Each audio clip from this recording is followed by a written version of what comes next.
What's the difference between the biggest agency owner in your niche and you? To be honest, there's not much of a difference. The first thing that I need you to realize is they're not any better than you, and they're not any more deserving of success than you. Sometimes they don't want to get out of their bed and work. Sometimes they don't want to go to the gym. We are all the same. They're just people, and at the end of the day, just because they have a big business does not mean that you should put them on a pedestal. So, what do they do that you don't? What is the quote-unquote secret that they're doing so well and you are doing completely wrong? The answer is they have efficient energy allocation and prioritization. They only focus on the things that actually matter in their business, or revenue generating activities, the things that are gonna make them money. We all have the same 24 hours, access to the same tools, and access to the same strategies. The reason why you aren't scaling your agency like you want, and some people are at 7 figures plus, is because you just don't spend your time doing the right stuff. So I'm gonna be going over the exact philosophy that I use to make sure I'm prioritizing the right things in my business, to give myself the ability to not just scale, but to scale with speed. Okay, so to be honest, this is honestly probably the most important training that you will ever watch from me. Like, genuinely, the most valuable thing that I can give you right now is going to be this training. The thinking about business this way and life itself has changed my life over the past 2 years, essentially thinking like a business owner and the concept of prioritization, time, and energy allocation. So essentially how to win with limited resources and time. The definition of prioritization being the action or process of deciding the relative importance or urgency of a thing or things. So prioritization should give you the ability to become leveraged, trading 1 hour for 20 hours. And what I need you guys to realize is that we all have the same 24 hours, right? We all have access to the same tools. We all have access to the same materials on YouTube or whatever. We all have access to the same knowledge and insights. The only thing that we don't have access to that's the same would be capital. But we all have the same amount of time and the same insights. So what's the difference between you, wherever you're at right now, and the top agency owner in your niche? Why is he making $300K a month, or she, and you're not? The difference lays in his priorities in his life and his business, proper allocation of time and capital. So he respects himself and his business to realize how valuable his time is, and he realizes that that is the one thing he will never get back. So to progress as soon as possible, he has to focus on the right things that are going to push the needle the most. Now, the biggest problem in your life right now, but also in your business, is that you're being reactive rather than responding and thinking like a stoic, thinking like a monk, like I say, and thinking in a position of poise and from clarity. So think about it like this, right? So let's just say in your personal life, your friend does something you don't like, and you just start to fucking swing at him. You start to try and fight him, right? At that point, you're reacting to the situation. Let's say Hermosi in your business shares a new strategy. You immediately try to implement it. At that point, again, you're reacting, right? You're seeing these external things happening and you're immediately reacting. Same thing, you see a reel on Instagram, you try and implement this new strategy. During an argument with your girl, you yell at her, right? So in all these situations, when this external force happened, this external cause, according to life, right? So something showed up on your For You page, something showed up on your Instagram, you watched a YouTube video, whatever content you just consumed, so your friend does something you don't like, or whatever external force came about you, you started to react to the situation without thinking, right? So this is your immediate response. You fight them. You implement it. You implement it. You yell, right? So reactive to not just things coming up, but reactive to what controls their time every day. Yes, and this is what I need you guys to understand. You think you're being productive, and you are. You're busy all day long, but not with anything that is actually pushing the needle in your business or life, right? And you think, even right now, I'm going to do my best to explain the idea that when Hermosi shares a new strategy, getting distracted and trying to implement that thing might not be the best for your business right now, right? There's going to be a better time and a better time where you can implement that thing, and it's going to make a bigger impact on your business. But what we should be doing is the literal activity that's going to make the biggest impact in our business. And is that thing going to be Hermosi's new strategy that he released about increasing show rate? Probably not. So the main couple productivity mistakes that I used to make, and I'm seeing people make as well, is one, making a task list. So checking off tasks isn't leveraged. Although it may feel productive, it's not, because you're going to have a task list and it's just going to be a bunch of random shit. So it's going to be like complete funnel, launch ads, like record video, right? Some stuff like that. And you're going to be checking stuff off, like, right? 100% you're going to be checking stuff off, but your checklist is never going to end. And this is literally how I was doing it around like a year ago. And my checklist, I hit it in my notes app and it was just never ending. Like I literally still have the notes app. It's like fucking 15 pages of just boom, boom, boom, boom, boom, boom, boom, boom, boom. Never ended. And there's still shit on there that I still haven't checked off, right? But this is not a leveraged way to act and be productive. So, and we'll go into the solutions to all these problems in a second. The second mistake is you don't have a goal, right? If you have no end goal and you have no clarity, then any work feels like good work. Let me say that again. If you have no end goal and clarity, then any work feels like good work because you're lost. You don't know where to go. You don't know where you're going. And if you don't know where you're going, how could you be clear on the path that you're needed to go there? So what we can do to fix this is to start with an end goal and reverse engineer it, right? So, sorry about that. And this, I was just pulling something up on my phone that I literally got sent by essentially one of these people with who's been helping me with my mindset my whole life. He's on social media and stuff like that, but the dude's a fucking G, and he sent me this thing today. And this is the reason why I felt the need to make this training, but he texted it to me, and I want to read it for you guys. So essentially, like I said, we'll start here. Start with the end goal and reverse engineer. So let's say the end goal is to increase revenue to 50K a month by March 1st. So in the month of February, do 50K a month, right?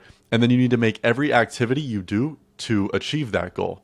So what can I do on a large scale to increase revenue by to 500 to 50K a month by March, right? So if you have this final goal, you can break it down brick by brick into smaller goals, right, to make sure you're on the right path.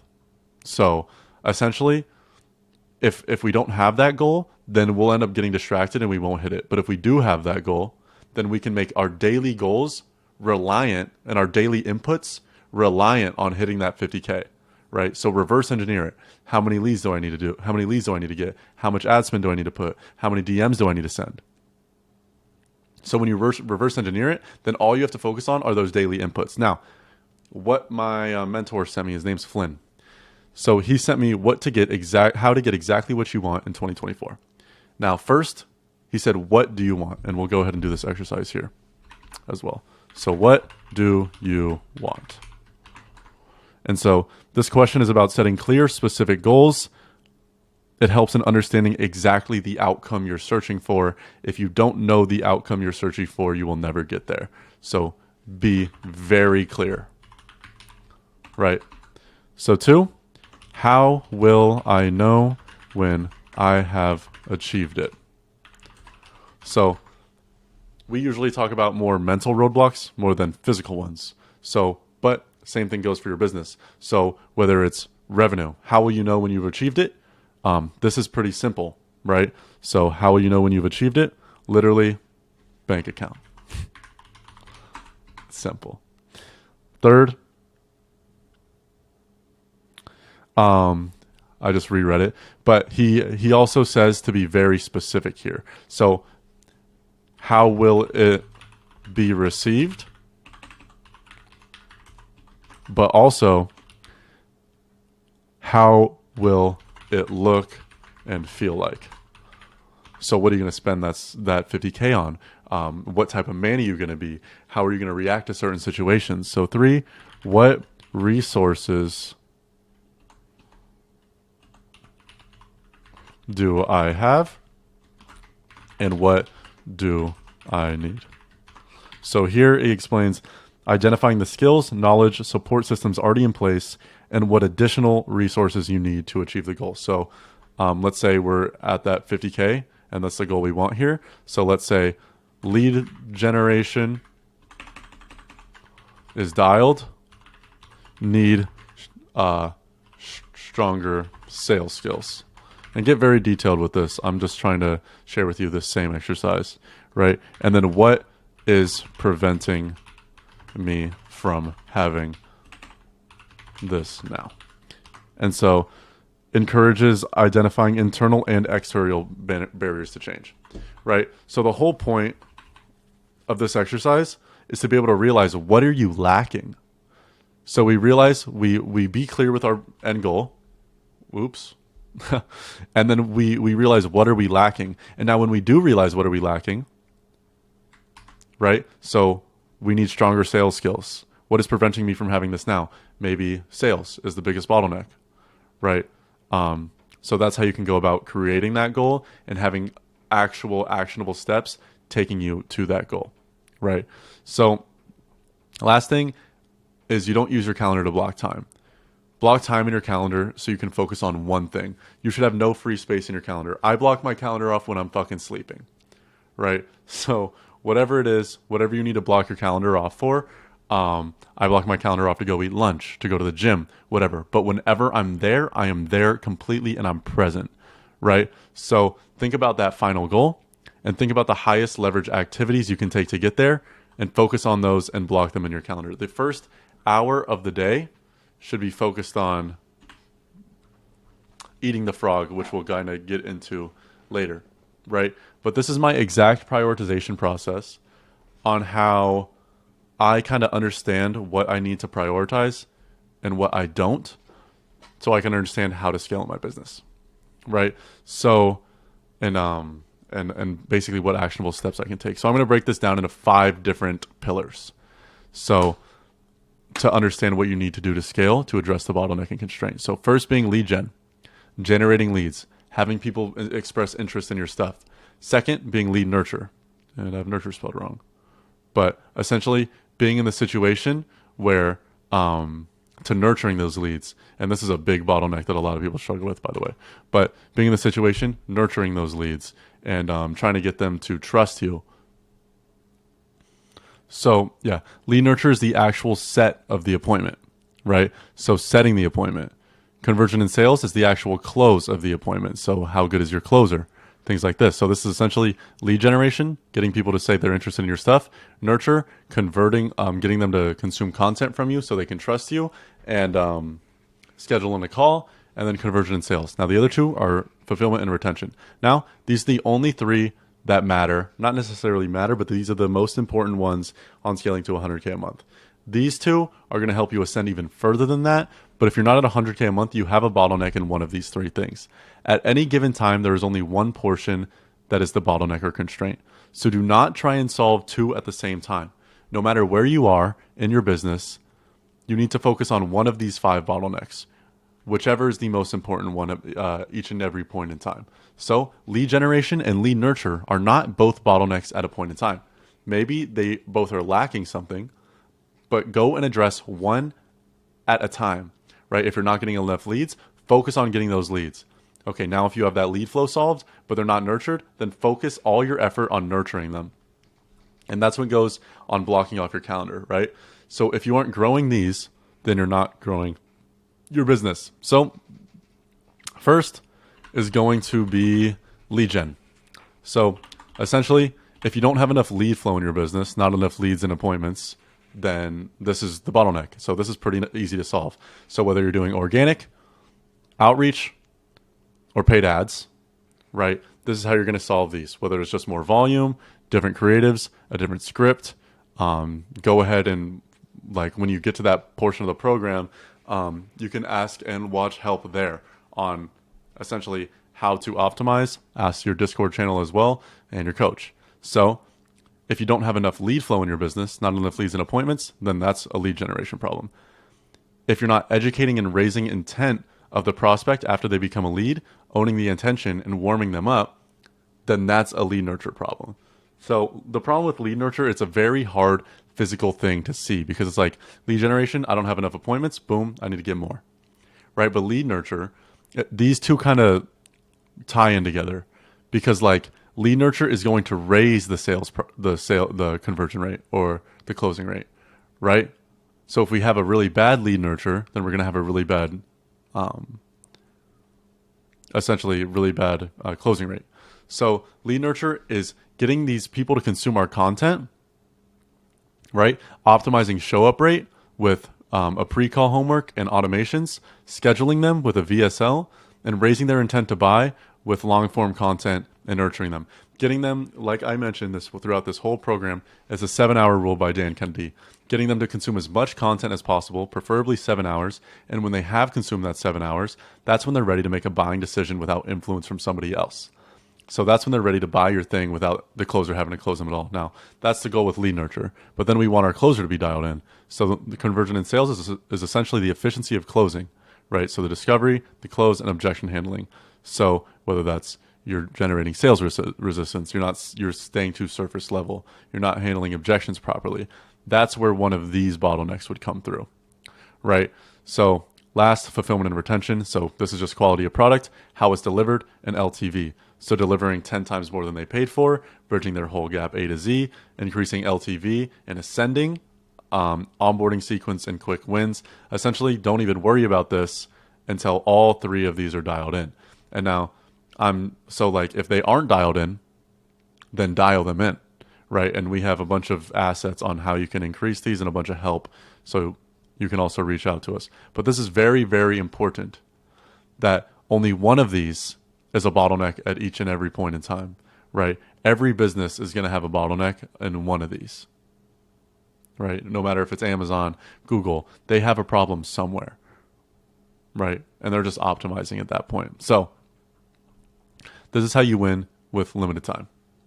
First, block time in the mornings. So block your calendar every morning dedicated to that goal. So remember how we made that goal earlier for clarity? This is something we called eat the frog. So the biggest activity, the toughest activity, the one that takes the most brain power, we do at the very beginning of the day. And it's the same if you're like a gym rat, right? And it's so like whatever lift is going to be the hardest, the compound lift, you always do first because you have the most energy, right? You have the most brain power at the beginning of the day. So that's when we're going to focus on the thing that's going to take the most energy, which is whichever this bottleneck is. So whatever the bottleneck is, block out 2-3 hours at the beginning of the day and eat the fucking frog. So don't talk to your girl. You're not on Discord. You're on Do Not Disturb. You're not on your phone. Dial in with the activity that's going to push your business. If you can't give it all your energy and time, then find a better time to do it, right? Growing your business and addressing the bottleneck and finding how to solve it is going to take a lot of fucking thought and effort. So do not be distracted. Don't be doing two things at once. Really allow yourself to dial in and address it. So block your time in the mornings. 2, track your data. Like I said, Dan Martell said that, Dan Martell said, you don't build a 7-figure business by focusing on $5 an hour tasks, right? So a $5 an hour task would be sending DMs, taking client calls, dialing leads, responding to DMs, etc. Now you could say taking client calls is a 7-figure task. No, it's not. A 7-figure task would be hiring somebody who's better than you at fulfilling so they can take the client calls. That would serve your prospects and clients even more than you taking the calls if you could find somebody better than you. That is an example of a 7-figure task. So like I said, to build a 7-figure business, we need to be doing 7-figure tasks. Now, we need to essentially slay the dragon. So in the book Slaying the Dragon by Michael Johnson, he breaks down the goal into small, actionable steps. Now it's the same here, where you have that goal that we methodically made earlier, and we break it down, like I said, into small inputs that will lead to your goal without fail, and then do those on a day-to-day basis. So whether those inputs are send this many DMs, spend this much on ads, do this to your leads, whatever those are, make that goal of that $50K a month, and be like, I need this many leads, this many appointments, this many shown appointments, this many closes, and make it real and make it backed by data, right? And we'll go cover exactly what else we can do this in the other parts of the program as well. But yeah, I hope this training helped you guys.